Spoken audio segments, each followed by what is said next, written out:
শুক্রবার এলেই আগের দিন মনে হতে থাকে স্পেশাল কী বানানো যায়। শুক্রবার সারাদিন কী করলাম সেটা নিয়ে থাকছে আজকের ভিডিওটি। হ্যালো এভরিওয়ান, আসসালামু আলাইকুম। স্বাগতম জানাচ্ছি মোমেন্টস অ্যান্ড রেসিপিসের আরেকটি নতুন ভিডিওতে। আগের দিনই ভেবে রেখেছিলাম কিমা পরোটা বানাবো সকালে, সেটাই সকালে উঠে বানিয়ে নিচ্ছিলাম।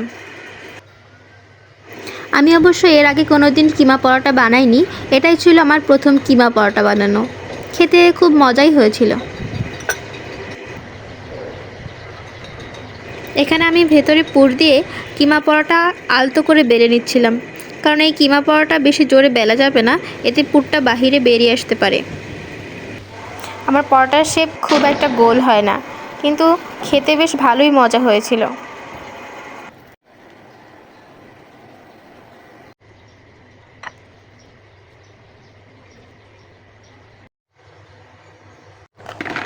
আমার আদা রসুন পেস্ট শেষ হয়ে গিয়েছিল, এই তো এখানে আদা রসুন পেস্ট করে নিচ্ছি ব্লেন্ডারে। আইসক্রিমের বক্সে আদা রসুন পেস্ট রাখা তো আমাদের বাঙালিদের স্বভাব, আমিও তার ব্যতিক্রম নই। আমি একসাথে অনেক দিনের জন্য আদা রসুন ব্লেন্ড করে নেই, এখানে সেটাই করে নিচ্ছি। অনেক দিনের জন্য আদা রসুন পেস্ট করে নিলে আমি সাথে একটু রান্নার তেল মিশিয়ে নিই। একসাথে অনেকখানি আদা রসুন পেস্ট করে নিলে সেক্ষেত্রে মাঝে মাঝে দেখা যায় কালার চেঞ্জ হয়ে যায়, রান্নার তেলটা মেশালে আর কালারটা চেঞ্জ হয় না।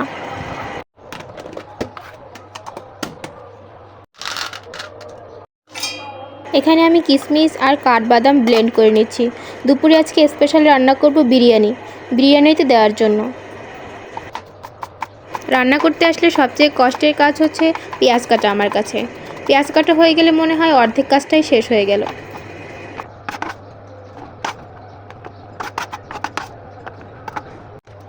আজকে রান্না করব গরুর মাংস দিয়ে বিরিয়ানি। এখানে আমি মাংসগুলোকে ভালো করে কেটে নিচ্ছি।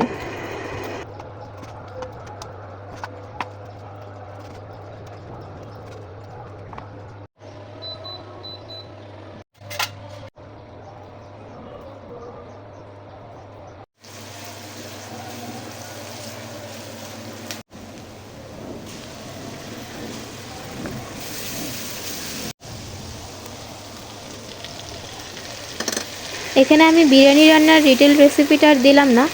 আমার মনে হয় বিরিয়ানি রান্না কম বেশি সবাই পারে, তারপরও যারা পারেন না তাদের জন্য আমার বিরিয়ানি রান্নার রেসিপিটা আগেই চ্যানেলে আপলোড দেওয়া আছে। এখানে সেদিন আমি বিরিয়ানিটা রান্না করেছিলাম বাজারের কেনা প্যাকেটের মশলা দিয়ে। অনেকেই আছে যারা বিরিয়ানি রান্নার ক্ষেত্রে মাংস এবং পোলাওটা আলাদা আলাদা করে রান্না করে নেয়, কিন্তু আমি পোলাও এবং আলাদা করে মাংস রান্না করি না। মাংসটা হয়ে গেলে তার ভিতরেই পোলাও দিয়ে বিরিয়ানিটা একসাথে রান্না করে নিই। এখানে বিরিয়ানি রান্নার জন্য আমি আগেই পোলাও চালটা ধুয়ে নিচ্ছি।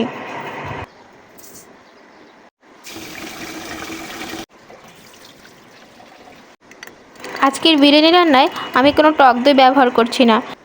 গুঁড়ো দুধ গুলিয়ে তার ভিতরে লেবু চিপে আমি টক দইয়ের কাজটা সেরে নিচ্ছি। আজকে বিরিয়ানিটা মূলত আমি ঘরে থাকা মশলা দিয়েই করছি, এক্সট্রা কিছু করছি না। একটু আগে যেটা বললাম, আমি আলাদা করে পোলাও রান্না করি না, কিন্তু এক্ষেত্রে হয় কি একটু রিস্ক থেকে যায়। এক্ষেত্রে পোলাওটা ভালো করে মাংসের সাথে ভেজে নিতে হয়, নইলে পোলাওয়ের চালটা গলে যাবার সম্ভাবনা বেশি থাকে। কাঁচামরিচগুলো হালকা চিড়ে শুধুমাত্র একটু ফ্লেভারের জন্য দিয়ে দিচ্ছি। বিরিয়ানিতে অল্প একটু পানি থাকতে থাকতেই আমি চুলাটা অফ করে দিই। এক্ষেত্রে হয় কি পানিটা টেনে গিয়ে দমেই বিরিয়ানির চালটা সেদ্ধ হয়ে যায়, আলাদা করে দমে দেওয়ার প্রয়োজন হয় না। পানিটা পুরোপুরি টেনে গেলে এখানে আমি কয়েকটা আলু বোখারা দিয়ে নিচ্ছি। আরও দিয়েছিলাম একটু কেওড়া জল আর একটু গোলাপ জল। এরপর একটু ঢাকনা দিয়ে রেখে দিয়েছিলাম। এই তো এরপর হয়ে গেল মজাদার বিরিয়ানি। সেদিন সন্ধ্যায় দেখলাম অনেক সুন্দর একটা চাঁদ উঠেছে, সেটাই একটু ভিডিও করে রেখেছিলাম। এরপর বসেছিলাম একটু আঁকাআঁকি করতে। আঁকাআঁকি করার সময় ভিডিও করা হয় না, কারণ ভিডিও করতে গেলে হয় কি ভিডিও করার দিকেই মন থাকে, আঁকাআঁকির দিকে আর মন থাকে না। আজ এই পর্যন্তই, দেখা হবে নতুন কোনো ভিডিওতে। ভালো থাকবেন, সুস্থ থাকবেন।